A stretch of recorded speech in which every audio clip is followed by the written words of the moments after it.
여러분 안녕하십니까. 은퇴를 앞두고 있는 특히 5060 분들 아마 걱정이 많으실 겁니다. 이게 은퇴는 다가오고 아니면 은퇴를 한 분들이라고 해도 이게 뭐 계속해서 고정적으로 어떤 급여나 기타 현금 흐름이 들어오는 그런 거면 문제가 없는데, 그렇지 않으면은 야 이거 노후를 어떻게 보내야 되지 참 걱정이 많은 시기가 그 시기입니다. 뭐 딱 제 나이에 비슷한 그런 분들이 안고 있는 고민인데, 그래서 오늘 준비했습니다. 주택연금, 대안으로 거론되는 것이 이제 주택연금입니다. 그래서 주택연금이라는 것이 무엇이고 어떻게 하면 받을 수 있는지 등등등, 주택연금의 A to Z, 주택연금의 모든 것을 알아보는 시간입니다. 아시아경제 경제금융부 문채석 기자와 함께 좀 자세히 한번 알아보겠습니다. 자, 문 기자, 먼저 이게 주택연금 하면 물론 뭐 많은 분들이 알고는 계시지만 그래도 주택연금이 뭐다? 어떻게 설명할 수 있습니까? 네, 살기만 하면 수십만 수백만 원을 현금을 죽을 때까지 받는 일종의 사회보장 제도라고 생각하시면 됩니다. 네. 우리 은퇴를 앞둔 분, 노후 자금이 좀 적은 분들이 쓰면 되는 금융복지라고 일종의 생각하면 되겠는데요. 네네. 그러니까 개인이 소유한 집을 그 한국주택금융공사에 담보로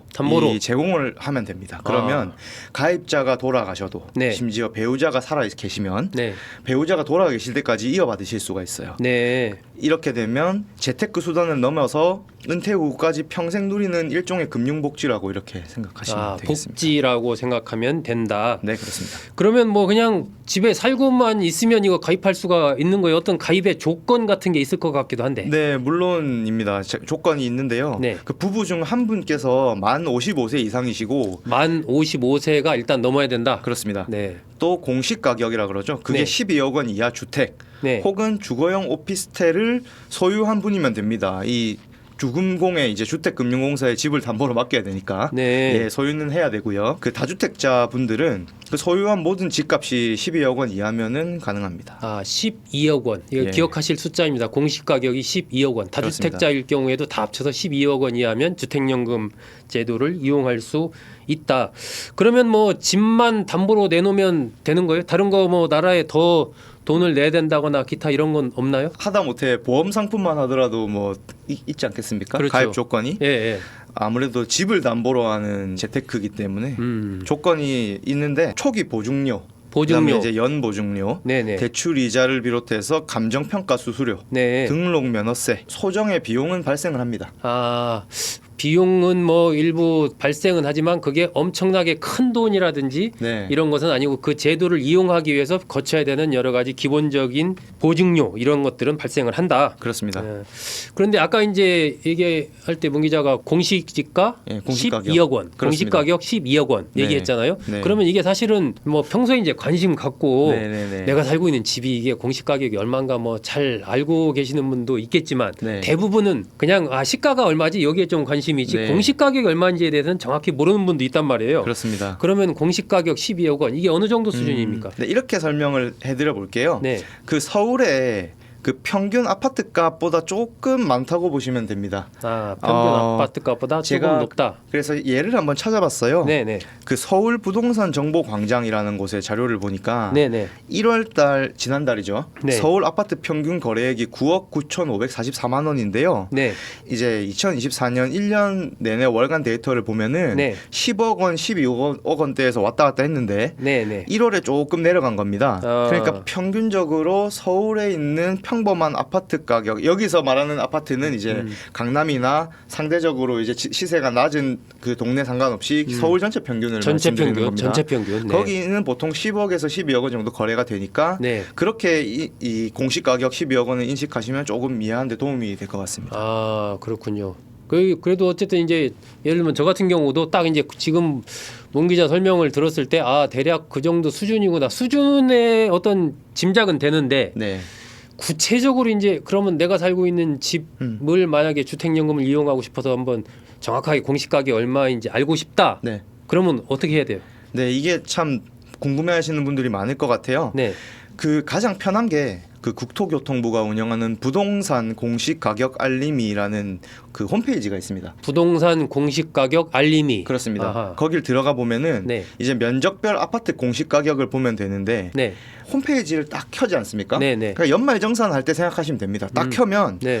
그 좌측 상단에 공동주택 공시 가격이라는欄이 있어요. 네. 그거를 켜면 알아서 이제 창이 넘어가면서 네. 공동주택 가격 열람이라고 뜹니다. 거기에 네. 보면 저 55세 분들께 이 예가 적절한지는 모르겠습니다만 예를 들어서 그 민방이나 예비역 같은 거 신청할 때 보면은 네. 본인이 속한 서울구 뭐 영등포구 네. 이렇게 하지 않습니까? 네. 네. 청약 넣을 때도 하지요. 네. 똑같이 하면 됩니다. 서울시, 네. 영등포구 어디 뭐 여의 대방로 이렇게 본인이 딱 살고 찍으면 있는데. 딱 아파트가 뜹니다. 네. 그 아파트 켜서 어허. 이제 몇 동 몇 호 이렇게 되는데 제가 예를 한번 들어볼게요. 네.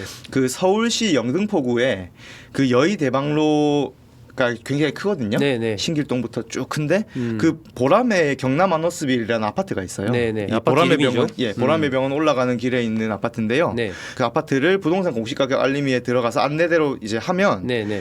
작년 1월 1일 기준으로요. 네. 그 이게 최신입니다. 작년 1월 1일이. 어허. 전용 면적 84제곱미터. 이게 25평 정도 됩니다. 네. 공동주택 가격이 5억 2,700만 원이라고 나옵니다. 아. 이게 제가 지금 인용한 것은 101동 101호 기준인데요. 네. 이런 식으로 이제 부동산 그 공시가격 알림이 홈페이지에서 본인이 살고 있는 시군구 뭐 동네 쫙 이렇게 하고 자기 하고 살고 있는 아파트 이름 그렇습니다. 쳐놓고 그러면 거기 이제 평형 나오고 그렇습니다. 거기에 맞춰서 정확하게 공시 네. 가격이 얼마인지 예. 나온다. 보시고 이게 작년 하면 1월 1일 기준이군요. 그렇습니다. 그게 최신이다. 네.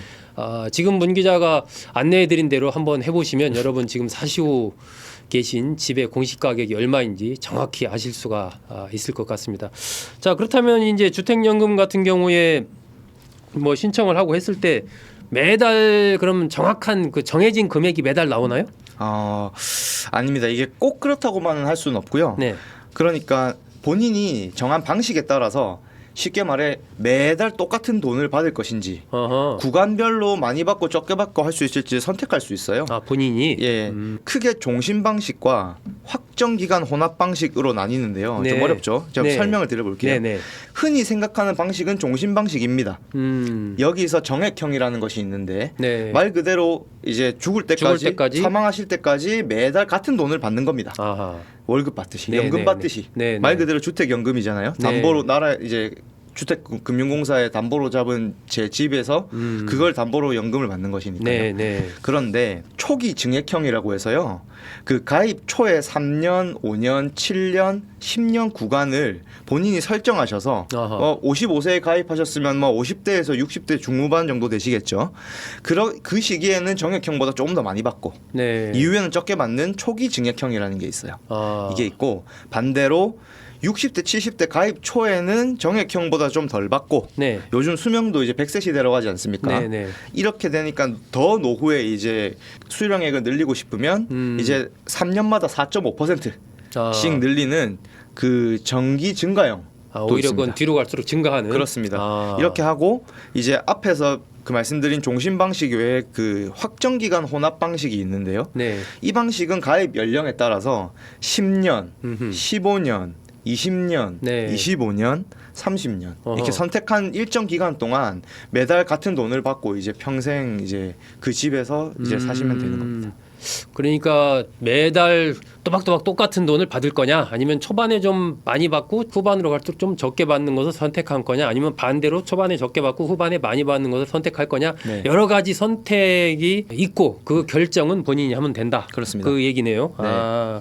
그러면 예를 들면 주택연금 제도를 이용할 때, 제가 이용할 때 그 해당 주택에 반드시 제가 살고 있고 앞으로도 살아야 그게 되는 건가요? 원칙적으로는 그렇습니다만 네. 꼭 그렇지는 않습니다.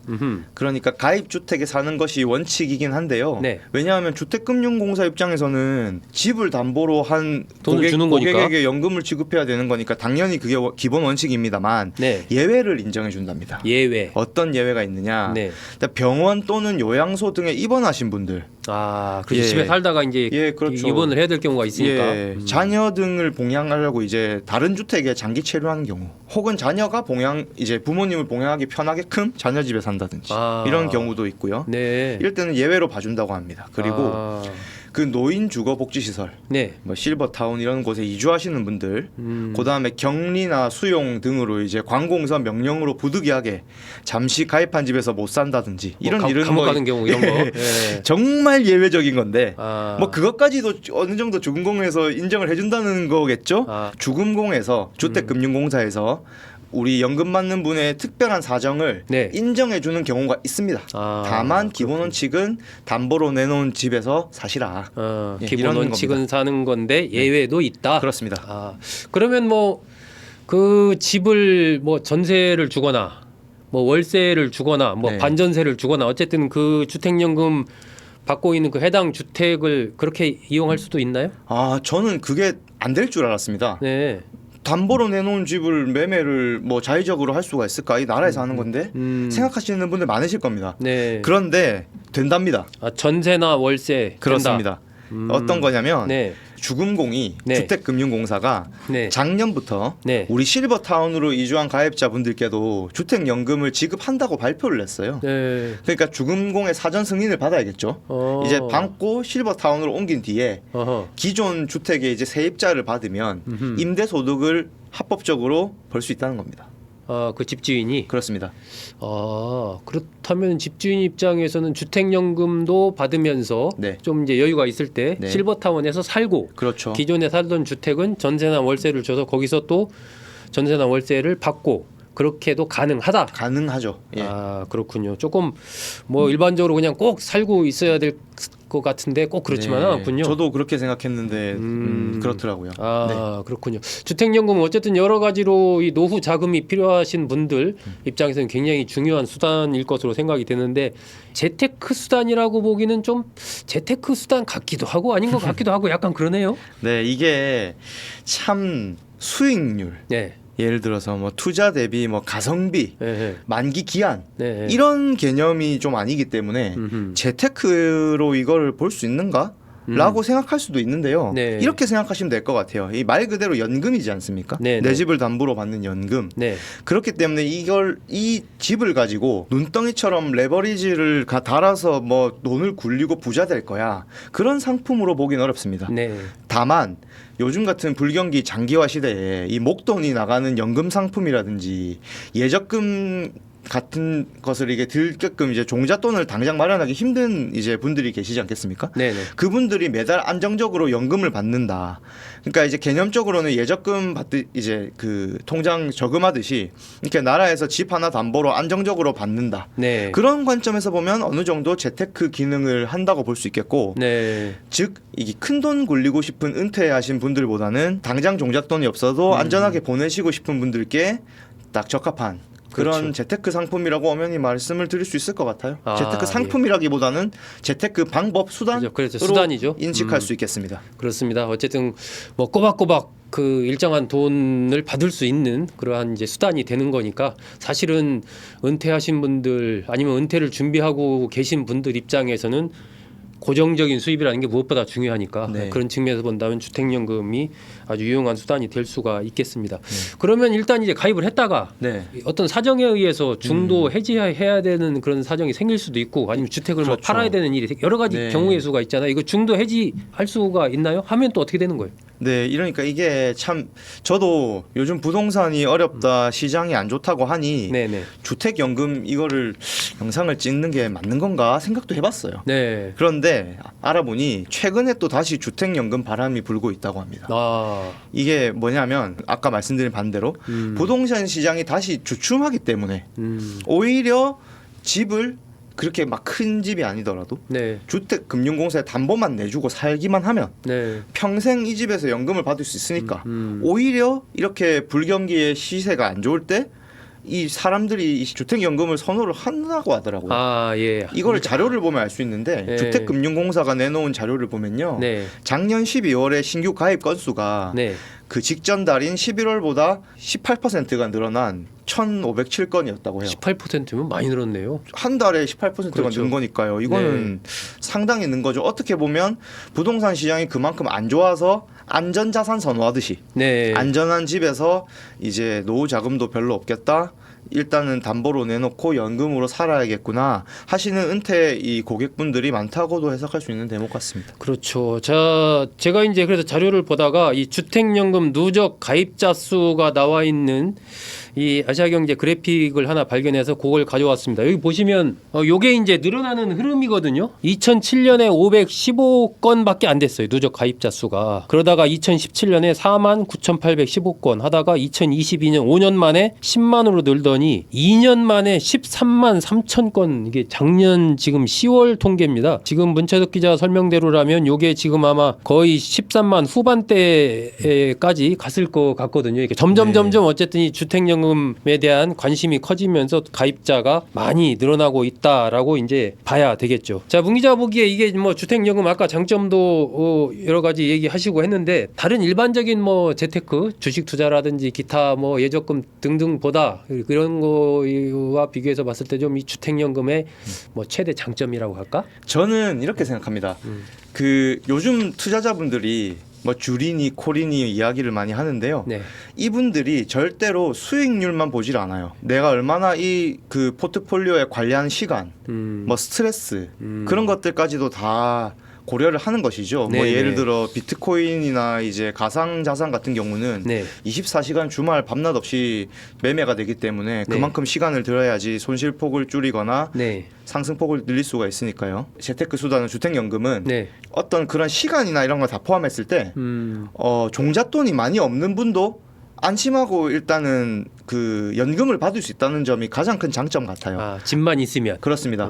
그러니까 이제 노후 자금이 적어도 노후 자금이 보통 종잣돈이 없어서 뭐 자식들 물려줄 돈도 없고 이제 내가 모아놓은 돈도 없어서 뭐 주식이든 펀드, ETF든 굴릴 게 없다 이런 고정관념이 있는데 거기에서 벗어나서 집을 담보로 이렇게 연금을 받을 수 있다는 것.